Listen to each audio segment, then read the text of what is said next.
एक साधु घाट किनारे अपना डेरा डाले हुए था।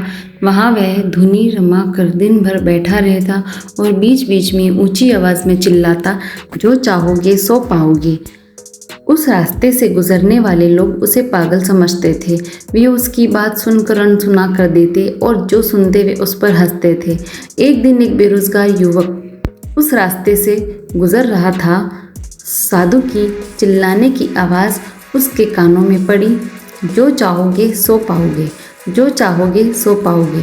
ये वाक्य सुनकर वह युवक साधु के पास आ गया और उससे पूछने लगा, बाबा, आप बहुत देर से जो चाहोगे सो पाओगे चिल्ला रहे हो, क्या आप सच में मुझे वो दे सकते हो जो मैं पाना चाहता हूँ? साधु बोला, हाँ बेटा, लेकिन पहले तुम मुझे ये बताओ कि तुम पाना क्या चाहते हो। बाबा, मैं चाहता हूँ कि एक दिन मैं हीरो का बहुत बड़ा व्यापारी बनूँ। क्या आप मेरी ये इच्छा पूरी कर सकते हो? युवक बोला, बिल्कुल बेटा, मैं तुम्हें एक हीरा और एक मोती देता हूँ, उससे तुम जितने चाहे हीरे मोती बना लेना। साधु बोला। साधु की बात सुनकर युवक की आंखों में आशा की ज्योति चमक उठी। फिर साधु ने उसे अपनी दोनों हथेलियां आगे बढ़ाने को कहा। युवक ने अपनी हथेलियां साधु के सामने रख दी।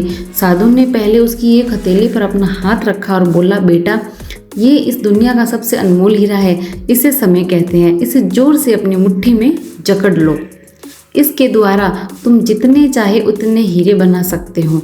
इसे कभी अपने हाथ से निकलने मत देना। फिर साधु ने अपना दूसरा हाथ युवक की दूसरी हथेली पर रख कर कहा, बेटा, ये दुनिया का सबसे कीमती मोती है। इसे धैर्य कहते हैं। जब किसी कार्य में समय लगाने के बाद भी वांछित परिणाम प्राप्त ना हो तो इस धैर्य नामक मोती को धारण कर लेना। यदि यह मोती तुम्हारे पास है तो तुम दुनिया में जो चाहो वो हासिल कर सकते हो। युवक ने ध्यान से साधु की बात सुनी और उन्हें धन्यवाद कर वहाँ से चल पड़ा। उसे सफलता प्राप्ति के 2 गुरु मंत्र मिल गए थे। उसने निश्चय किया कि वह कभी अपना समय व्यर्थ नहीं गवाएगा, सदा धैर्य से काम लेगा। कुछ समय बाद उसने हीरे के एक बड़े व्यापारी के यहाँ काम करना प्रारंभ किया। कुछ वर्षों तक वह दिल लगाकर व्यवसाय का हर गुर सीखता रहा। एक दिन अपनी मेहनत और लगन से अपना सपना साकार करते हुए हीरे का बहुत बड़ा व्यापारी बन गया। कहानी की सीख, लक्ष्य प्राप्ति के लिए सदा समय और धैर्य नाम के हीरे मोती अपने साथ रखें।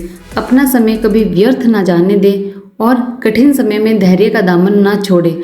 सफलता अवश्य प्राप्त होगी।